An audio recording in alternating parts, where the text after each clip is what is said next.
Hey everyone, welcome to another video on my channel, and today we are going to continue with the second episode of Psychology of Money, where we are going to discuss about success and money. So if you are rich, are you really successful? So what is the definition of success is something which we are going to try to discuss upon. So again today with us we have our guest who is Vandana, who is also a psychologist and founder of Happy Lab. So she will be giving more insights on how our brain perceives money and why our brain thinks that anybody who is rich is actually successful. So let's get straight into the episode, before which I would also like to tell you, in case if you are interested in learning about systematic way of trading, you can check out Learning Path Workshop, which we have on our website on QuickAlpha by simply going to quickalpha.in. Let's quickly move on to the video. Hi Vandana, welcome to the second episode of Psychology of Money, and it's great to have you back. Hi Saket, it's lovely to be here. So Vandana, in this episode, let's start by understanding money and success. So why do a lot of people think that if you have more money that you're more successful, and is it true? So does more money mean more success? Well, this is a very broad question, so I'll try to simplify it in a manner that is easy to understand. So whenever you're young, you have a lot of dreams, right? So certain dreams could be like, I want to be an astronaut, or I want to be an actress, because we see all of these different characters and we feel like, wow, their life is so nice, their life is so amazing, they have a lot of opportunities. So for us at that point of time, that is success. But as we grow up, we realize that we need money for buying anything, or money for our luxuries or a lifestyle. So slowly we start to equate money to the success aspect of it.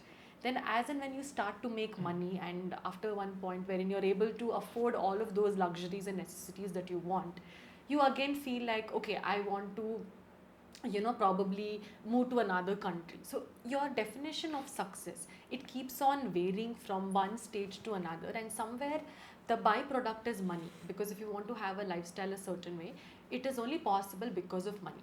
So many people, that is why, equate success to money. So here I just want to understand one thing. Let's take example of two kids. One born to let's say poor family, and one born to a very rich family who has a lot of money, right? So in both of their minds, would money have the same value, or would they equate money to the same level of success? Or is the one who is born in a rich family likely to see success in a different way compared to one born in the poor family? So definitely, like the one who is born in the poor family, if the parents of that particular kid emphasize a lot about money, or emphasize a lot about you need to study so that you will be able to take care of us, take care of our expenses, our medical aspect of it, then definitely the kid is going to end up thinking money to be the stepping stone to success. Whereas a person who is born to a rich family, say he has all of these luxuries that is being given to him, and maybe if he's not shown the difficulties of earning money, so maybe for him money might not be an utmost priority, but he does know that money is important for survival. So in certain scenarios, I always say this, so your upbringing, your background, the beliefs that your family has is like 40% that shapes your personality. Remaining 60% is your experiences, the kind of people that you meet, the goals that you set for yourself. So the kid that is born in the poor family, so maybe initially the success for that kid is to make money, but as and when the kid goes and works in corporates or meets other people, his goals might also start to change, and even his way of looking at money can also differ a little bit. And similarly for the rich person, as the rich kid as well, so maybe he might think that, okay, he has a lot of riches, there is ample for him, so he might want to like contribute back to the society, or he might feel like, okay, I need to generate more so that I can build an empire for my family. So it keeps changing. So if I have to determine what is success to me, right? Is there a way to do it? Now, let's say I might think, okay, making a lot of money, I might be successful, or having a like healthy lifestyle, I might consider myself successful. So, how do I introspect myself and see, okay, this is what makes me happy and this is what I consider as success? Okay, so if at all, when you come to it personally, so like how you rightly mentioned, like maybe for you, lifestyle is very important because probably you like to go to the gym every day, sweat it out, and that brings you a lot of happiness, that makes you feel contented and satisfied. Or for example, if you're having 3 home cooked meals, you feel like that is much more delicious and tasty as compared to ordering food from outside. So anything that you repeatedly like to do and the result for that is the same, you know that this is something that you like, and maybe this is one of the things that makes your day successful and eventually your year or eventually your life. Similarly, coming to professional aspect of it, so a lot of us, we might be working in corporates or we might have our own firms. So the one who has their own firm, definitely there are new challenges that comes into play and every day is a learning. So for them, maybe they might crave for stability, and a person who's working in corporate might want more freedom, want to be able to build something, take decisions for themselves, right? So you might have a voice that is constantly nagging you to do something, and when you do that particular thing, do you feel that happiness, do you feel contentment, do you feel like, okay, my day was very productive doing this particular thing? So these are certain barometers or questions that you can ask yourself to measure success, to measure your productivity, to measure your happiness.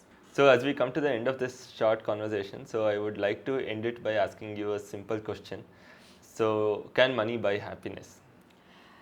This question's answer is 50% yes and 50% no. So 50% yes, I say, because for some it could be materialistic happiness. Maybe for some it could be to travel to another country or to just roam around, and to few others it could just be to spend time with their family who live far away from them. Right. So for all of these things, money is like a tool or vehicle that aids them to get what brings them happiness. Another 50% why I said no, that money brings happiness, is sometimes the simple things like spending quality time with your loved ones can give you much more happiness than probably buying a car or buying a phone or buying a dress, right? So it's a mix of both. So money is like a pathway to happiness, but it does not entirely give you that happiness that you're craving for. So I have one last question before we wrap it up. So it has been seen in multiple places, right? Once a person becomes very rich, right, or once he has a lot of wealth, so he often realizes, or he comes out and tells, okay, maybe money is not as important as it looked for him before. So what exactly changes his perspective that way? So why exactly somebody who has money in abundance don't see it so important, and who, like, what would have changed? Because this would be the same person who would be once looking forward to make more money, and once he makes the money, he feels, okay, maybe that's not so important. So again, over here, so we all have a lot of chemicals in our body, right? So whenever we accomplish something or anything that makes us happy, there is this dopamine hormone that kicks in, and that is what makes us feel very happy. So the same person who was once upon a time aspiring to make money, so in the process of making money, definitely he was feeling very happy. And once he made this abundance money, you can only buy certain thing to certain extent, but after that, what you want to share it with the people that you like, or you would want to collect more of experiences, because when you're making the money, you're only focused on deals, you're focusing on your work, you're focusing on how you can get more business or how can you make more money. So your entire focus and attention is towards that one particular thing, but other phases of your life, you're not really giving a lot of attention to it. So once you make that abundance money, so this particular pathway is accomplished. So now you tend to realize that, okay, there are other pathways in my life that I want to give more importance to, and that is something that gives you more happiness. Like we often say, right, the longevity of a person, the more the person has social circles, the more happier they live compared to a person who is alone and who doesn't have a lot of friends. So we are social beings. So end of the day, we need to have that social interactions, and we need to have those experiences and memories that we create with the other person. So that's why many of the people who are rich and successful and has a lot of money, they often emphasize on these things because they are able to buy things or they were able to live a lifestyle. But after that, what?